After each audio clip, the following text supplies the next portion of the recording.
Olá, hoje vamos falar de história.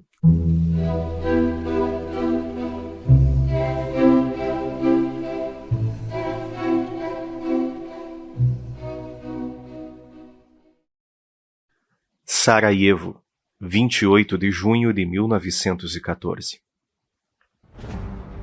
O herdeiro do trono austro-húngaro, Francisco Ferdinando, e sua esposa Sofia Chotek, e sua comitiva oficial, chegam à capital da Bósnia, anexada recentemente pelo Império Austríaco, contra as intenções do país vizinho, a Sérvia. A Sérvia tinha intenções de unir sob o mesmo Estado os povos eslavos da região. Durante sua visita, Francisco Ferdinando e sua comitiva escaparam de uma primeira tentativa de assassinato. Bombas foram lançadas por nacionalistas sérvios sobre o seu carro.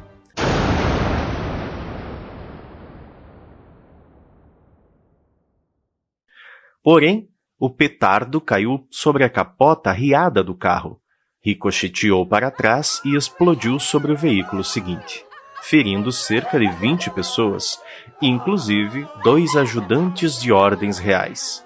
O criminoso se lançou no rio, mas foi retirado de lá e preso.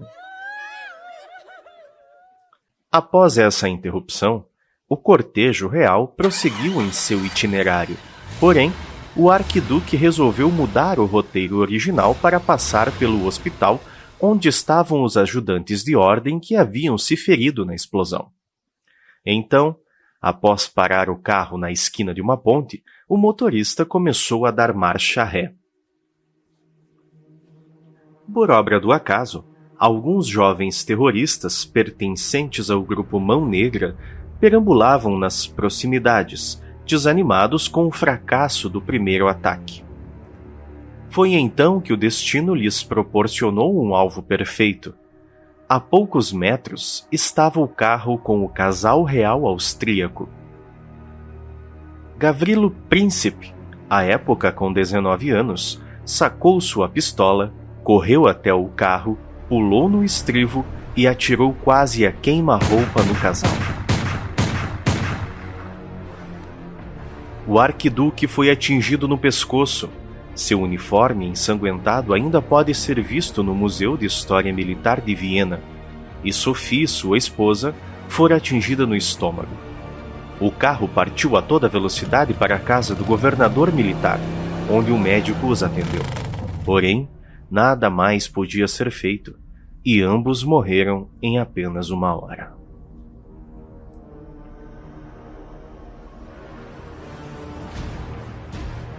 Em Viena, capital da Áustria, a repercussão do assassinato sem dúvida provocou um choque, mas não chegou a ser uma tragédia, já que Sophie era persona non grata na corte por não possuir o sangue real, e o arquiduque era pouco estimado, em virtude de suas ideias reformistas.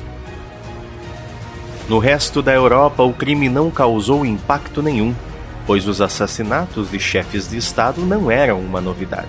Nos últimos 20 anos, a imperatriz da Áustria, o czar da Rússia, os reis da Itália e de Portugal e os presidentes dos Estados Unidos e da França haviam sido vitimados. Ninguém suspeitava de que um tiro em uma província dos Balcãs iria ecoar mundo afora e destruir a estabilidade europeia.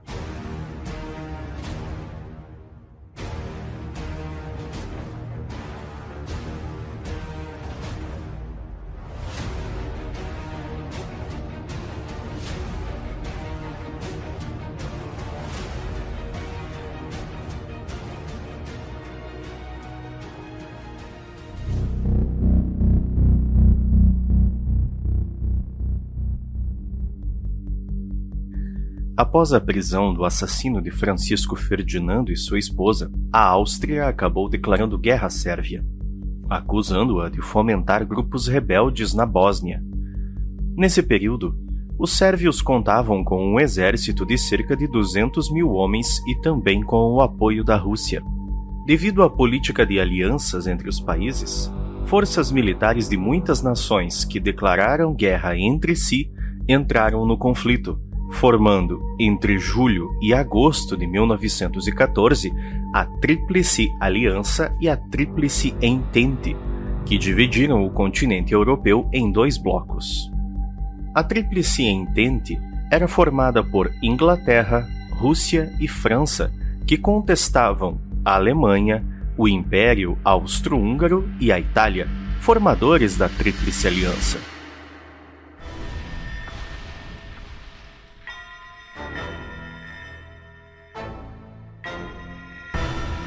No início do conflito, a população europeia parecia viver uma espécie de fascínio pela guerra, pois a euforia da batalha contagiava boa parte das pessoas. Em várias cidades haviam reuniões para demonstrar publicamente o apoio à guerra, inclusive nas estações de trem, onde os soldados embarcavam para uma luta que imaginavam ser rápida e sem vítimas, uma demonstração romântica de bravura e masculinidade, conforme haviam aprendido nas imagens dos seus livros e nas pinturas dos museus, onde as cargas de cavalaria eram representadas em seus brilhantes uniformes. Na realidade, estavam embarcando em direção a um massacre.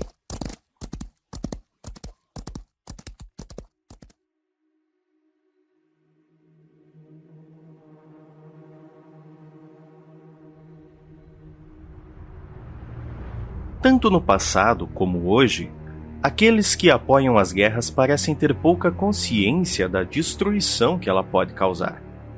No caso da Primeira Guerra Mundial, a euforia não durou muito tempo. Novas tecnologias passaram a ser utilizadas no campo de batalha. Metralhadoras, lança-chamas, projéteis explosivos que dilaceravam os corpos dos soldados, aviões e dirigíveis, tanques e submarinos, gases venenosos, fome, frio, doenças infecciosas e a constante convivência com a morte, que poderia chegar a qualquer momento, acabavam destruindo a euforia inicial.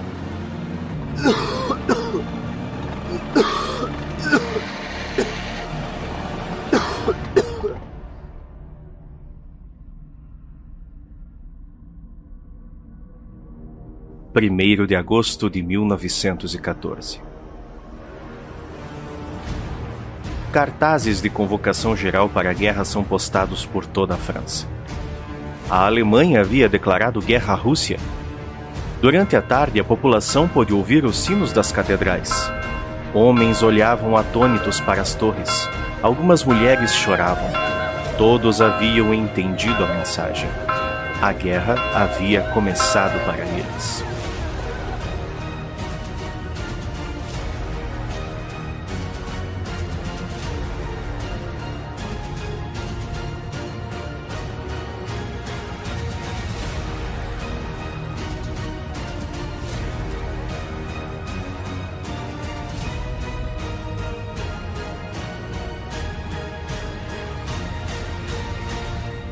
Em 3 de agosto de 1914, a Alemanha havia declarado guerra à França.